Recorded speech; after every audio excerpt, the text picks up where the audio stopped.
Nintendo has, entirely out of the blue, decided that it's time for a new version of the Switch. The Nintendo Switch OLED will have an upgraded screen, which will be a big improvement over the fairly weak display in the original Switch. There are other improved features too that evolve the console and make it even better than the original, which is impressive given how great the Switch has always been.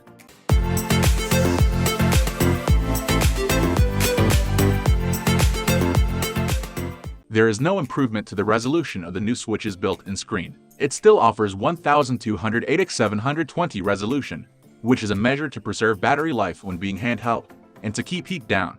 When the Switch OLED is connected to the mains and your TV, it can output 1080p video as before. The Switch, yes, pun intended, from LCD to OLED is a big deal. These screens can offer improved battery performance because the pixels are self-illuminating.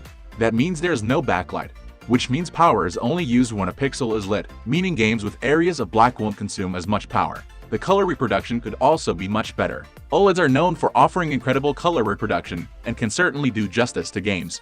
Nintendo's first-party games will no doubt look excellent. Mario's bright colors are an ideal match for this display tech. Here's where things get interesting. Well, even more interesting, the new Switch OLED will have the same size battery as the original Switch. It's a 4310 mAh.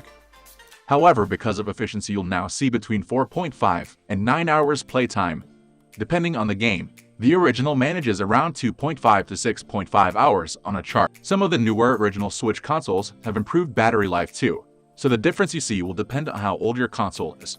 And speaking of charges, it will still take 3 hours to fully charge your Switch OLED. That's the same as the original. The new Nintendo Switch OLED will feature what Nintendo says is enhanced audio. Will it be better than the original? We'd hope so, but it's still just producing stereo sound, and through fairly small speakers. Don't expect any Dolby Atmos here.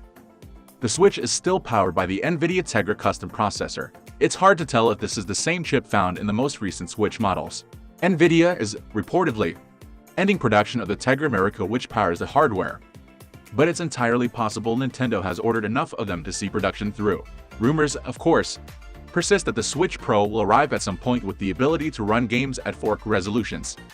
One big surprise is that the new Switch OLED will also feature an Ethernet jack. This means you'll no longer need to have the device connected to Wi-Fi to play on your TV. This is helpful to those enjoying multiplayer shooters or games where low latency is needed, because wireless networks are rarely as snappy as wired ones.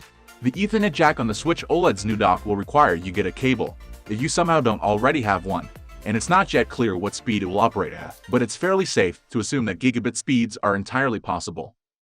The Nintendo Switch OLED will feature a slightly different setup for its USB ports. There are now only 2 on the side, and they're still only USB 2.0. The previous Nintendo Switch has a rear-mounted USB connector, and it appears this has now gone. The new Switch docking station is compatible with the original Switch, and vice versa. The kickstand on the new Switch OLED now spans the entire rear of the console. This is a massive improvement over the original model, with its weedy little leg that had the structural integrity of a damp towel. This bodes well for tabletop play, and perhaps even balancing on your leg. It's also adjustable, which is frankly superb news. We are almost wrapping up. These are the common differences between these two. Hope you like this video. Please comment, share, and subscribe to this channel for more videos.